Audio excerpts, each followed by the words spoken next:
Olá, eu sou Rosângela Tardelli de Andrade, paroquiana da Igreja de São José e Nossa Senhora das Dores, no Andaraí, Rio de Janeiro.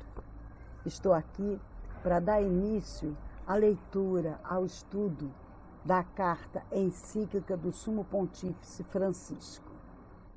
Laudato Si, louvado sejas, sobre o cuidado da casa comum. Documentos do Magistério.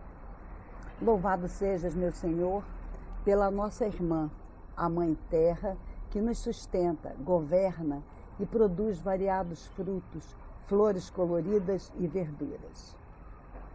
Esta irmã clama contra o mal que lhe provocamos por causa do uso irresponsável e do abuso dos bens que Deus nela colocou.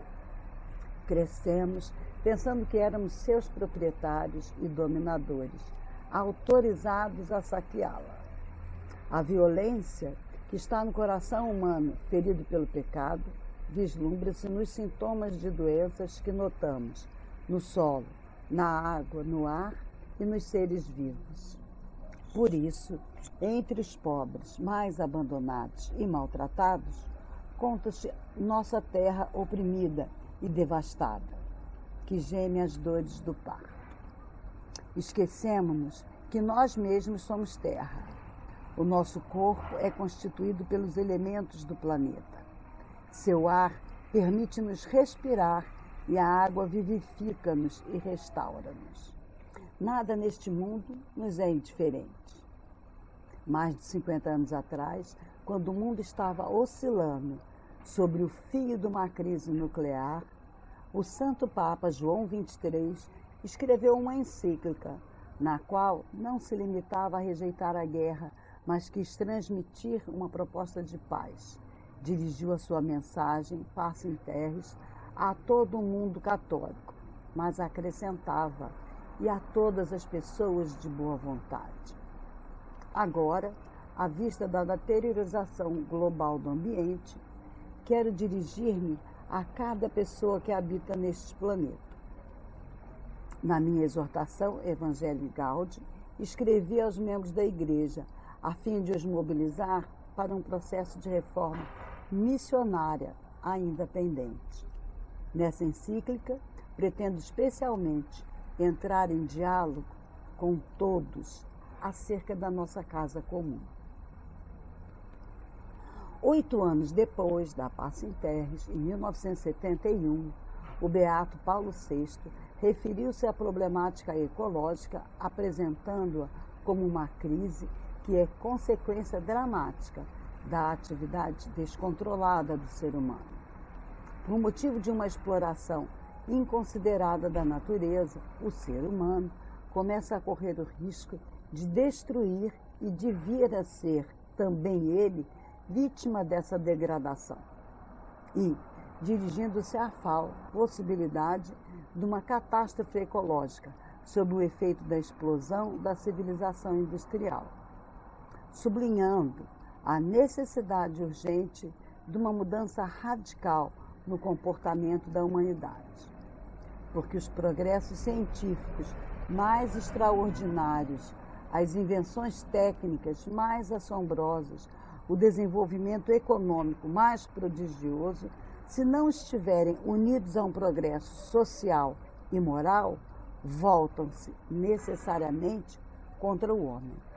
João Paulo II debruçou-se com interesse sempre maior sobre esse tema. Na sua primeira encíclica, advertiu que o ser humano parece não dar-se conta de outros significados do ambiente natural, para além daqueles que servem somente para os fins de um uso ou consumo imediatos. Mais tarde, convidou a uma convenção ecológica global. Entretanto, fazia notar o pouco empenho que se põe em salvaguardar as condições morais de uma autêntica ecologia humana. A destruição do ambiente humano é um fato muito grave, porque, por um lado, Deus confiou o mundo ao ser humano e, por outro, a própria vida humana é um dom que deve ser protegido de várias formas de degradação. Toda a pretensão de cuidar e melhorar o mundo requer mudanças profundas nos estilos de vida, nos modelos de produção e de consumo, nas estruturas consolidadas de poder, que hoje regem as sociedades. O progresso humano autêntico possui um caráter moral e pressupõe o pleno respeito pela pessoa humana, mas deve prestar atenção também ao mundo natural e ter em conta a natureza de que cada ser e as ligações mútuas entre todos num sistema ordenado.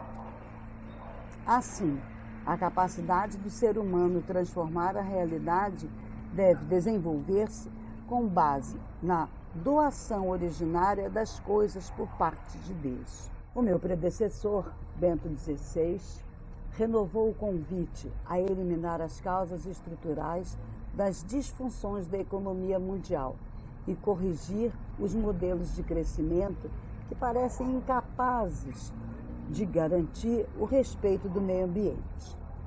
Lembrou que o mundo não pode ser analisado concentrando-se apenas sobre um dos seus aspectos, porque o livro da natureza é uno e indivisível, incluindo, entre outras coisas, o ambiente, a vida, a sexualidade, a família e as relações sociais. É que a degradação da natureza está estreitamente ligada à cultura que molda a convivência humana. O Papa Bento XVI propôs-nos reconhecer que o ambiente natural está cheio de chagas causadas pelo nosso comportamento irresponsável. O próprio ambiente social tem as suas chagas, mas, fundamentalmente, todas elas se ficam a dever ao mesmo mal, isto é, a ideia de que não existem verdades indiscutíveis a guiar a nossa vida, pelo que a liberdade humana não tem limites. Esquece-se que o homem não é apenas uma liberdade que cria a si própria. O homem não se cria a si mesmo. Ele é espírito e vontade, mas é também natureza. Com paterna solicitude, convidou-nos a reconhecer que a criação resulta comprometida, onde nós mesmos somos a última instância, onde o conjunto é simplesmente nossa propriedade e o consumimos somente para nós mesmos. E o desperdício da criação começa onde já não reconhecemos qualquer instância acima de nós, mas vemos-nos unicamente como a nós mesmos.